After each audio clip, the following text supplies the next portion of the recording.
নমস্কার, আপনারা দেখছেন ট্রাইব টিভি বাংলা হট সিটে হট টকের আরও একটি গুরুত্বপূর্ণ পর্ব নিয়ে আপনাদের সঙ্গে আমি শান্তনু। হট সিটে হট টকে আমরা জ্বলন্ত যে টপিক নিয়ে দেশ, আমাদের রাজ্য, আন্তর্জাতিক ক্ষেত্রেও যে টপিক সবথেকে গুরুত্বপূর্ণ, যে পয়েন্ট সবথেকে গুরুত্বপূর্ণ আপনাদের জানাবার দরকার সেটা নিয়ে আমরা আলোচনা করি। আপনারা জানেন বাংলাদেশ, নেপাল, আমরা এই মুহূর্তে যে কী পরিস্থিতি সেই নিয়ে আজকের পর্বে আলোচনা করব এবং তার সঙ্গে রাজনীতি কোন পর্যায়ে নেমেছে, যেখানে দেশের প্রধানমন্ত্রীর মাকে নিয়ে এই দেশেরই অর্থাৎ ভারতের প্রধান বিরোধী দলনেতা, আপনারা জানেন প্রধানমন্ত্রীর মাকে নিয়ে কি বলা হয়েছে এবং তারপর প্রধানমন্ত্রীও কিন্তু তার উত্তর দিয়েছেন। কোন পর্যায়ে রাজনীতি নেমেছে, রাজনীতির ভাষা নেমেছে। অর্কবাবু সরকার আমার বাদিকে বসে আছেন, যার বিশ্লেষণ আপনারা প্রতিটি পর্বে শোনেন এবং আপনাদের সুচিন্তিত মতামত শেয়ার করেন। অর্কদা, আপনাকে আজকের পর্বে স্বাগত। বাংলাদেশ নির্বাচন কবে হতে পারে, এরকম একটা আভাস এক নম্বর প্রশ্ন। দ্বিতীয়, ওয়াকারুজ্জামান সেখানকার সেনা প্রধান সে দেশের এবং তার সঙ্গে ডক্টর ইউনূস, লাস্ট আপডেট অর্কদা। বাংলাদেশের নির্বাচন আদৌ হবে কিনা বা হলেও কবে হবে সে বিষয়ে নিশ্চিত করে কিছু বলা এই মুহূর্তে সম্ভব নয়। বেশ, ইউনূস বলছেন যে ফেব্রুয়ারি মাসে নির্বাচন হবে, তিনি এমন একটা নির্বাচন উপহার দেবেন দেশবাসীকে যাতে সবাই নির্ভয় তাদের গণতান্ত্রিক অধিকার প্রয়োগ করতে পারে। কিন্তু ইউনূসের কথা এবং কাজের মধ্যে তো কোনো মিল নেই। একটা নির্বাচন তখনই সুষ্ঠু এবং উৎসবের মেজাজে হতে পারে যে নির্বাচন অন্তর্ভুক্তিমূলক হয়, অর্থাৎ আওয়ামী লীগ নির্বাচনে অংশগ্রহণ করলেই সেই নির্বাচনটা অন্তর্ভুক্তিমূলক নির্বাচন হয়। এখন আওয়ামী লীগ তো প্রতিদ্বন্দ্বিতা করতে পারবে না, নির্বাচন কমিশন তাদের নিবন্ধন বাতিল করেছে। নির্বাচন কমিশন অনেক আইন সংশোধন করে আওয়ামী লীগের নেতারা যাতে নির্বাচনে অংশ নিতে না পারেন, মনোনয়ন দাখিল করতে না পারেন, সেই সব ব্যবস্থা করেছেন। আবার উত্তর আওয়ামী লীগের প্রভাব পাচ্ছে। রবিবার স্বরাষ্ট্র উপদেষ্টা জাহাঙ্গীর আলম চৌধুরী বিভিন্ন সিকিউরিটি এজেন্সির কর্তাদের সঙ্গে বৈঠক করেছেন। সেই সিকিউরিটি এজেন্সির কর্তারা জানিয়েছেন যে আওয়ামী লীগের জনপ্রিয়তা উত্তর বাড়ছে, কারণ ঢাকা শহরে আওয়ামী লীগ ঝটিকা মিছিল করছে যখন তখন যে কোনো সময়। শেখ হাসিনা ডাক দিয়েছেন অকুপাই ঢাকা, যে কোনো মুহূর্তে ঢাকা অবরুদ্ধ করে দিতে পারে আওয়ামী লীগ। দেশের মানুষ ইউনূসের এই অন্তর্বর্তী সরকারের শাসনের তিতিবিরক্ত। বেকারত্ব, দ্রব্যমূল্য বৃদ্ধি, মববাজি, মব সন্ত্রাস, মহিলাদের উপর অত্যাচার, ধর্মীয় সংখ্যালঘুদের নিপীড়ন, একটার পর একটা ঘটনা ঘটে চলেছে। সম্প্রতি ঢাকা বিশ্ববিদ্যালয় এবং জাহাঙ্গীরনগর বিশ্ববিদ্যালয়ের ছাত্র সংসদ নির্বাচনে মুক্তিযুদ্ধ বিরোধী শক্তি জামায়াতে ইসলামী জয়ী হয়েছে। বিএনপির ছাত্র সংগঠন, ছাত্র দল সুবিধা করতে পারেনি। আওয়ামী লীগ তো ছাত্রলীগ তো প্রতিদ্বন্দ্বিতাই করতে পারছে না। বাংলাদেশের সিচুয়েশন খুব ভোলাটাইল। ইউনূস প্রথম দিন থেকে সেনা প্রধানকে অপসারণ করতে চাইছেন, কিন্তু সেনা প্রধান নিজের অবস্থানটা পোক্ত করেছেন। যদিও নবম পদাতিক ডিভিশন যিনি চার্জে ছিলেন মেজর জেনারেল মাহিন খান, তার চাকরির এক্সটেনশনের জন্য সেনা প্রধানের সুপারিশ মানা হয়নি। তার জায়গায় যিনি 9 ডিভিশনের চার্জে এসছেন তিনি ঘোষিত মুক্তিযুদ্ধ বিরোধী। বগুড়াতে তিনি ছিলেন, তারপর থেকে তাকে 9 ডিভিশনে শিফট করা হয়েছে। কিন্তু ওয়াকার সেটাকে মেনে নিয়েছেন। ওয়াকার একটা ইনক্লুসিভ অ্যাটিটিউড নিয়ে সেনাবাহিনীকে চালাতে চাইছেন, কিন্তু সেটা কতটা তিনি সফল হবেন আমার মনে প্রশ্ন আছে। আর ইউনূস চাইছেন যে কোনোভাবে ওয়াকারকে রিপ্লেস করে তার অনুগত পিএসও যিনি আছেন, প্রিন্সিপাল স্টাফ অফিসার, তাকে সেনাপ্রধানের দায়িত্বে বসাতে। কিন্তু সেটা এখনো সম্ভব হয়নি, সেটা ভবিষ্যতে সম্ভব হবে না। তাই বাংলাদেশের নির্বাচন কবে হবে, কি হবে, খুবই অনিশ্চিত। বাংলাদেশের পরিস্থিতি ভোলাটাইল। অনেকে নেপালের সঙ্গে বাংলাদেশকে মেলাতে চাইছেন, ওটা একদমই মেলানোর বিষয় নয়। বাংলাদেশে 2009 থেকে 2024 আওয়ামী লীগের শেখ হাসিনার সরকার ছিল, রাজনৈতিক স্থায়িত্ব ছিল। আওয়ামী লীগের সময় অত্যাচার দুর্নীতির অভিযোগ উঠেছে, কিন্তু রাজনৈতিক অস্থিরতা ছিল না। নেপালে বিগত 17-18 বছরে 12 জন প্রধানমন্ত্রী এসছেন। তাই নেপালের পলিটিক্যাল অ্যারেঞ্জমেন্ট নিয়ে নেপালের মানুষই ক্ষুব্ধ ছিল, রাজতন্ত্র ফেরার দাবিতে সরব হয়েছেন। জ্ঞানেন্দ্র ফিরে এসছেন, জ্ঞানেন্দ্রর অনুসারী পার্টি প্রজাতান্ত্রিক পার্টি তারা সক্রিয় হয়েছেন। তাই নেপালের সিচুয়েশনের সঙ্গে বাংলাদেশের সিচুয়েশনকে মেলালে চলবে না। বাংলাদেশে যেটা হয়েছে সেটা জঙ্গি জিহাদি আমেরিকার ডিপ স্টেট পাকিস্তানের আইএসআই চক্রান্তে মুক্তিযুদ্ধের পক্ষের শক্তিকে উৎখাত করা। আর নেপালে যেটা হয়েছে যে রাজতন্ত্রের অবসান নেপালের মানুষ চেয়েছিল, তারপর বিগত প্রায় 2 দশক ধরে নেপালের মানুষ গণতন্ত্রের নামে যেটা দেখেছেন সেটা হচ্ছে দুর্নীতি, রাজনেতাদের সন্তান সন্ততিদের বিলাস বসন এবং বেকারত্ব, মূল্যবৃদ্ধি ইত্যাদি। গোদের উপর বিস্ফোরণ মতো সামাজিক মাধ্যমকে নিষিদ্ধ করার যে সিদ্ধান্ত, সেখান থেকে স্ফুলিঙ্গ জ্বলে উঠেছে। তাই বাংলাদেশের পালাবদল সম্পাদন করেছে মুক্তিযুদ্ধ বিরোধী শক্তি। আর নেপালে কেপিএস শর্মা ওলির সরকার ইস্তফা দিতে বাধ্য হয়েছে তাদের অপদার্থতার জন্য। এখানে ওই ধরনের কোনো কিন্তু বিষয় নেই। 18 বছরে 12টা প্রাইম মিনিস্টার, এটা তো আনস্টেবিলিটি না। অনেকে বলছে জেনজির বিক্ষোভ নেপালে এই দুর্নীতির বিরুদ্ধে যে রাস্তায় নামা এবং শাসককে বাধ্য করা পথ দেখালো, দুর্নীতির বিরুদ্ধে প্রতিবাদ। বাংলাদেশে সব দুর্নীতির বিরুদ্ধে তো ছিল না, নেপালের কথা বলছি। মুক্তিযোদ্ধাদের কোটা বাতিল, সেটা নিয়ে আন্দোলন হয়ে শেখ হাসিনার পতনের দাবিকে আন্দোলনটা চলে গেল। বাংলাদেশে আন্দোলনটাকে সংগঠিত করেছে জামাতে ইসলামী, ছাত্র শিবির, হিজবুত তাহরির, ইউনুস বাইরে থেকে, ডিপ স্টেট, প্রচুর অর্থের যোগান দেওয়া হয়েছিল, অস্ত্রের মজুদ ভাণ্ডার তৈরি করা হয়েছিল। আর নেপালে যেটা হয়েছে, নেপালের মানুষের ক্ষোভের প্রতিফলন। বাংলাদেশে হয়েছে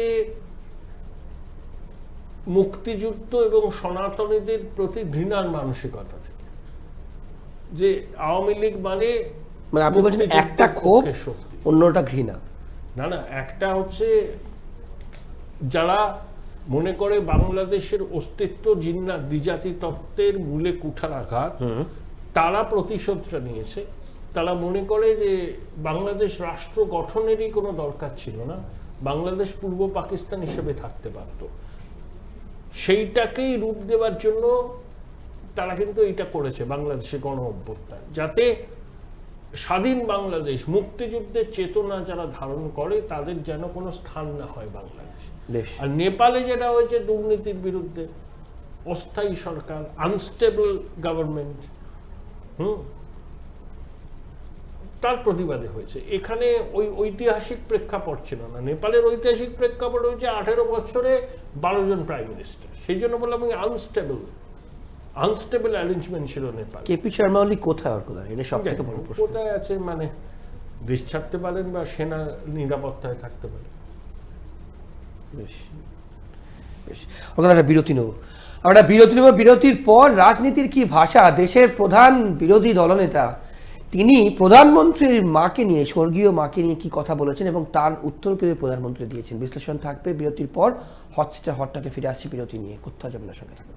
বিরতির পর ফিরে এলাম, আপনারা হট সিটে হট টক, বিভিন্ন পয়েন্ট নিয়ে আমরা আলোচনা করছি। এবার যে পয়েন্ট নিয়ে, বিষয় নিয়ে আপনাদের সামনে তুলে ধরবো, আমাদের দেশের প্রধানমন্ত্রী স্বর্গীয় মাকে নিয়ে ভারতবর্ষেরই বিরোধী দলনেতা কি কথা বলেছেন আপনারা জানেন। তার রাজনীতি ভেবে দেখুন কোন পর্যায়ে রাজনীতির ভাষা আজকে নামছে, এ নিয়ে আমাদের বিশ্লেষণ থাকবে। অর্কদা, আপনি বলছেন এরা লজ্জার মাথা খেয়েছে। কারা লজ্জার মাথা খেল অর্কদা?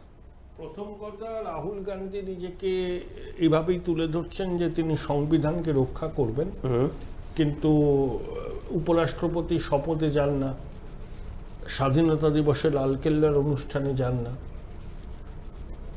সাংবিধানিক পদে আছেন, দেশের সাংবিধানিক পদে আসীন কোনো ব্যক্তির শপথে যান না, স্বাধীনতা দিবসের ভাষণে যান না, আবার নিরাপত্তা রক্ষীদের না জানিয়ে হঠাৎ করে দেশ ছেড়ে বিদেশে চলে যান। কোথায় যান, কেন যান, কেউ জানে না। একজন সাংবিধানিক পদে থাকা ব্যক্তির এরকম দায়িত্বজ্ঞানী আচরণ তো মানা যায় না। এগুলো তো দেশের মানুষ জানতে চাইবে যে বিরোধী দলনেতা হঠাৎ করে কোথায় চলে গেলেন, কার সঙ্গে দেখা করলেন, এতবার তিনি বিদেশে যাচ্ছেন কেন, নিরাপত্তা রক্ষী বা নিয়ে যাচ্ছেন না কেন, তার যদি কোনো বিপদ আপদ হয় তার তো দায় পড়তে হবে ভারত সরকারের উপরে। তা এত গোপনীয়তা কেন? আর প্রথম কথা হচ্ছে, এরা প্রধানমন্ত্রীকে গালমন্দ করেন। প্রধানমন্ত্রী এদের মুখের গ্রাস কেড়ে নিয়েছেন। এই গান্ধী পরিবারের লোকজন মনে করেন যে ভারতবর্ষটা তাদের পৈতৃক জমিদারি, তারা ছাড়া কেউ দেশ শাসন করতে পারে না। আর গুজরাট থেকে এসে একজন আউটসাইডার দেশকে নেতৃত্ব দিচ্ছেন, এটা তারা সহ্য করতে পারেন না। প্রধানমন্ত্রী মিজোরামকে ভারতীয় রেলের মানচিত্রে যোগ করলেন। কংগ্রেস দীর্ঘ 60 বছর দেশ শাসন করেছে, কখনো তারা কি এই ভাবনাকে অগ্রাধিকার দিয়েছে যে উত্তর পূর্বকেও রেল মানচিত্রে যোগ করতে হবে, সড়ক যোগাযোগ বাড়াতে হবে, বিভিন্ন জায়গায় বিমানবন্দর করতে হবে? করেন। কাশ্মীরও রেল মানচিত্রে যুক্ত হলো, মিজোরামও রেল মানচিত্রে যুক্ত হলো, পরিকাঠামোয় বিপুল বিনিয়োগ হচ্ছে। এগুলো তারা দেখতে পাচ্ছেন না। আসলে এরা যে হারবেন নির্বাচনে সেটা বুঝতে পারছেন না। বুঝতে পেয়ে এদের ফ্রাস্ট্রেশন যে পর্যায়ে পৌঁছেছে, কখনো সাংবিধানিক প্রতিষ্ঠানকে ভোট চোট বলছেন, বিহারে হারার ব্যাখ্যা তৈরি করছেন যে ভোট চুরি হবে। আর এদের সফট টার্গেট হচ্ছে প্রধানমন্ত্রী, কারণ প্রধানমন্ত্রী বিজেপির মুখ, তার মুখটাই বিজেপি সামনে আনেন। এবং যেহেতু তিনি লুটিয়েন্স দিল্লির মানুষ নন, তাই তাকে গালমন্দ করে এরা হয়তো শ্লাঘাবোধ করে, এরা আনন্দ পায়। লজ্জা শরম থাকলে তো এগুলো করতো না। তা লজ্জা শরম নেই বলে এটা করছে। এরা পরিকাঠামোর উন্নতিটা দেখতে পাচ্ছে না, এরা ওয়েলথ ক্রিয়েটারদের ঘৃণা করে, তার পরিণতি যা হওয়ার তাই হচ্ছে। তাই কংগ্রেসের ওয়ার্কাররা প্রধানমন্ত্রীর মাকে নিয়ে কুৎসা করেন, যিনি প্রয়াতা হয়েছেন। রাহুল গান্ধী কোনো প্রতিবাদ করেন না। চাঁদ সদাগরের মনসা পুজো করার মতো সমাজ মাধ্যমে কি এটা লিখে তিনি তার দায়িত্ব এড়িয়ে যান? স্ট্রেঞ্জ। ভবিষ্যৎ কি হতে পারে অর্কদা? মানে এইভাবে যদি চলতে থাকে, অর্থাৎ রাজনৈতিক ভাষা যেখানে নির্বাচন যত আসবে এগুলো তত বাড়বে। না, নির্বাচনের এগুলো এক ধরনের সংস্কৃতি, খারাপ সংস্কৃতি। কংগ্রেস এবং তার সহযোগীদের হতাশা চরম পর্যায়ে পৌঁছেছে। হাঁটতে হাঁটতে হাঁটতে হাঁটতে তারা আর কি বলবো আর কি, নত্যসত্ত্ব জ্ঞান লোপ পেয়েছে তাদের, এবং যা মুখে আসছে তাই তারা বলে যাচ্ছেন অবলীলায়। এবং লোকসভার বিরোধী দলনেতা সংবিধান তাকে সম্মান দিয়েছে, তিনি তার পদের সম্মান রাখতে পারেন না। প্রতি পদে পদে আমরা সেটা দেখছি। এরকম বালক সুলভ বিরোধী দলনেতা অতীতে কখনো হয়নি। এবং রাহুল গান্ধীকে দেশের মানুষ কিন্তু বালক বলেই মনে করেন। একজন নামি দামি পরিবারের একজন সন্তান, ছোটবেলা থেকে বিলাস বৈভবের মধ্যে বড় হয়েছেন, বাস্তবটা কি জানেন না। আর প্রথম থেকে এই ভাবনার দ্বারা চালিত যে দেশটা পৈতৃক সম্পত্তি গান্ধী পরিবারের, সেই ভাবনা থেকে তারা বেরোতে পারেনি। ভারতবর্ষে আগামী 50 বছরেও এরা কোনোদিন ক্ষমতায় আসবে না। বিজেপি নাও থাকতে পারে, এনডিএ নাও থাকতে পারে, যে ফরমেশনই আসবে না কেন ক্ষমতায়, তাতে কংগ্রেসের ভূমিকা খুব উল্লেখযোগ্য থাকবে না। বেশ, এই রাজ্যে একটু কথা বলি কথা। এই রাজ্যে কংগ্রেস, আমাদের অন্যান্য অনুষ্ঠানে যে সমস্ত মুখপাত্ররা এসেছেন তারা বলছেন প্রধান টার্গেট হচ্ছে সবকটা আসনে ক্যান্ডিডেট দেওয়া। কংগ্রেসের এরকম সাংগঠনিক শক্তি নেই। মানে জোট ছাড়া লড়লে কি আদৌ তারা করবে? কংগ্রেস নিজেই জানে। কিছু পকেটে কংগ্রেসের শক্তি আছে উত্তরবঙ্গে, সেখানে তাদের ভূমিকা কি হবে সেটা অনেক ক্ষেত্রে নির্ণায়ক হতে পারে। 294টা আসনে কংগ্রেস লড়লে তার মধ্যে 250টা আসনে কংগ্রেসের জামানত বাজেয়াপ্ত হবে। তা সত্ত্বেও যদি কংগ্রেস লড়তে চায় সেটা কংগ্রেসের নিজস্ব ব্যাপার। বেশ, না জোট ছাড়া বামেদের সঙ্গে তাদের জোট ছিল অন্যান্য নির্বাচনে, জোট ছাড়া হলেও জামানত বাজেয়াপ্ত হবে, জোট করে লড়লেও বাম কংগ্রেসের অধিকাংশ আসনে জামানত বাজেয়াপ্ত। বেশ, ওর কথা অনেক ধন্যবাদ আপনার সবার জন্য। তাহলে হট সিটে হট টকের আজকের পর্বে অন্যান্য পর্ব যেরকম থাকে সেরকমভাবে কিন্তু আমরা মেন 3 থেকে 4খানা পয়েন্ট আপনাদের সামনে ডিসকাস করলাম, এবং যাতে আমাদের এই দেশ, রাজ্য এবং তার সঙ্গে কিন্তু আন্তর্জাতিক ক্ষেত্রে নেপাল এবং বাংলাদেশ, আপনারা জানেন নেপালে দুর্নীতির বিরুদ্ধে জেনজি রাস্তায় নেমে যেভাবে প্রতিবাদ করেছেন, এবং সেখানে সুশীলা কার্কি জেনজিরই মনোনীত অন্তর্বর্তীকালীন প্রধানমন্ত্রী হিসেবে আছেন, সেটা নিয়ে নেপালে এই যে দুর্নীতির বিরুদ্ধে রাস্তায় নেমে প্রতিবাদ করা নতুন কোনো পথ দেখালো শাসককে, এইভাবে অর্থাৎ দুর্নীতির বিরুদ্ধে টেনে নামানো। এটা কি নেপাল যেভাবে করলো এর এর কি পিকচার, কি চিত্র, কি ছবি ডিপিক্টেড হয়, এই নিয়ে আমরা আলোচনা করলাম। এবং তার সঙ্গে বাংলাদেশেও কিন্তু অশান্ত, আপনারা জানেন বহুদিন ধরে বাংলাদেশে অশান্তি চলছে, এবং সেখানে ওয়াকারুজ্জামান যিনি সেনা প্রধান, তিনি মুখে অনেক বড় বড় কথা বলেন, কিন্তু কার্যক্ষেত্রে কিন্তু সেটাকে ইমপ্লিমেন্ট করার মতো কিন্তু তাকে দেখতে পাওয়া যায় না। তাহলে বাংলাদেশের নির্বাচন কবে হতে পারে? দেশ ছেড়ে ডক্টর ইউনূস এবং ওয়াকারুজ্জামান, তার কী রোল? দেশ ছেড়ে পালাবে কে? এবং সেখানকার মানুষজন যারা, তাদের ভবিষ্যৎ কী? বাংলাদেশ নিয়ে উত্তপ্ত পরিস্থিতি আপনারা প্রত্যেকে জানেন। আমরা আগেও কিন্তু হট সিটে হট টকে এ নিয়ে পর্ব করেছি এবং আপনাদের সামনে তুলে ধরেছি, এবং তার সঙ্গে অনেকে রিলেট করাচ্ছেন শ্রীলঙ্কা, বাংলাদেশ এবং নেপাল।